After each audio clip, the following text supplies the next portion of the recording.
Hello guys, स्वागत है आप सबका। तो आज हम बात करेंगे अदानी ग्रीन एनर्जी की क्वार्टर फोर के रिज़ल्ट की डेट आ चुकी है इसकी। और क्वार्टर फोर के रिज़ल्ट अच्छे रह सकते हैं।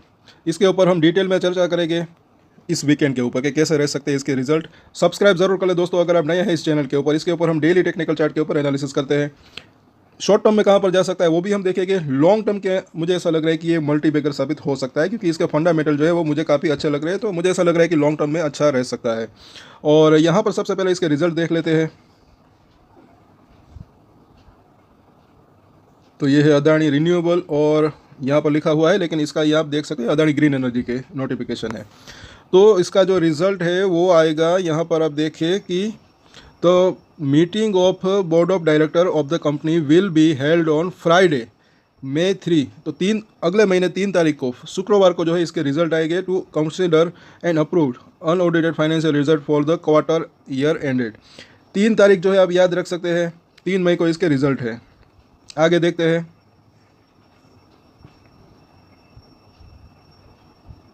और सबसे पहले इसके 15 मिनट को चार्ट देखते हैं। तो रिजल्ट आने तक ये कहाँ तक जा सकता है। शॉर्ट टर्म में 1 से 2 दिन की भी हम बात करेंगे। पहले तो यहाँ पर देखें, सवेरे अच्छा खासा तेजी थी, उसके बाद थोड़ा सा नीचे आया, उसके बाद कंसोलिडेशन के साथ बंद रहा, आखिर में अच्छा खासा वॉल्यूम रहा इसके अंदर। हो सकता है कि ये इंट्राडे प्लेयर्स ने किया हो अपनी पोजीशन स्क्वायर ऑफ करने के लिए। वीकली चार्ट के ऊपर जब हम इसको देखते हैं तो अभी ये जो रजिस्टेंस फेस कर रहा है, आज भी 1840 के आसपास गया था। ये जो है ये दोनों ही मूविंग एवरेज जरा देखिए, यहाँ पर अभी ये रजिस्टेंस फेस कर रहा है। इस लेवल को पार करेगा तब इसके अंदर जो है वापस से स्ट्रेंथ आ सकती है, जैसे कि कल भी हमने बात की थी।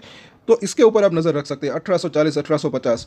ऊपर में एक 1880 के आसपास का गैप भी छोड़ा है, वहां पर भी ये जा सकता है। वीकली चार्ट लंबा चार्ट लगाया है, तो यहाँ पर आप देखें तो ऊपर नीचे से ऊपर गया, उसके बाद जो है एक यहाँ पर रेंज, अभी एक ट्रेडिंग एक जो है स्ट्रेटजी यहाँ पर बनी हुई है, कहीं ना कहीं एक पैटर्न बना हुआ है। इसको आप कह सकते हैं कि पहले तेजी आती है, फिर थोड़ा कंसोलिडेशन, फिर तेजी, फिर कंसोलिडेशन, फिर तेजी।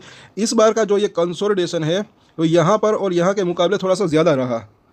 लेकिन अगर इसका ब्रेकआउट होता है, जैसे कि यहाँ पर पिछली बार भी इसने जो हाई बनाया था उसको जब ये क्रॉस करता है तब इसके अंदर और भी तेज़ी आती है।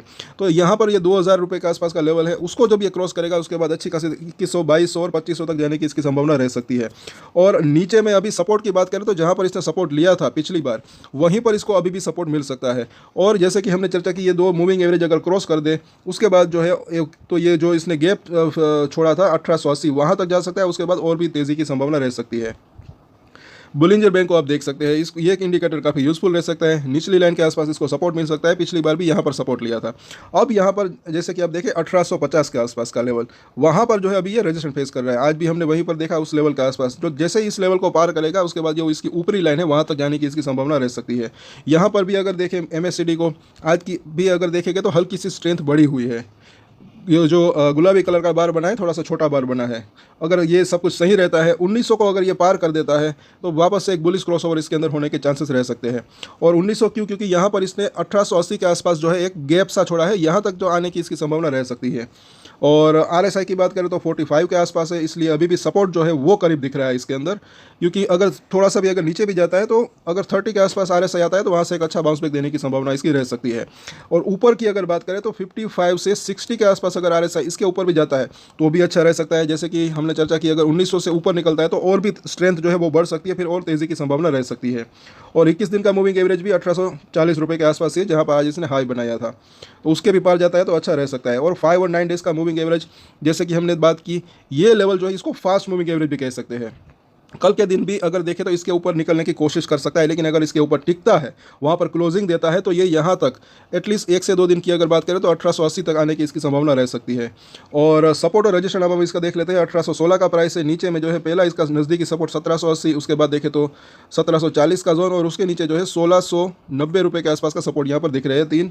और रजिस्ट्रेशन की बात करें तो जैसे कि हमने बात की, पहला रजिस्ट्रेशन 1850, उसके बाद देखें तो 1880 का लेवल, क्योंकि वहाँ पर इसने गैप सा छोड़ा है। उसके बाद जो है 1920 का लेवल, बस ये अभी नज़दीकी रजिस्ट्रेशन इसके दिख रहे हैं। अगर ये लेवल पार होता है 1920 का, उसके बाद 2000 तक जा सकता है और उसके ऊपर भी जाने की संभावना रह सकती है।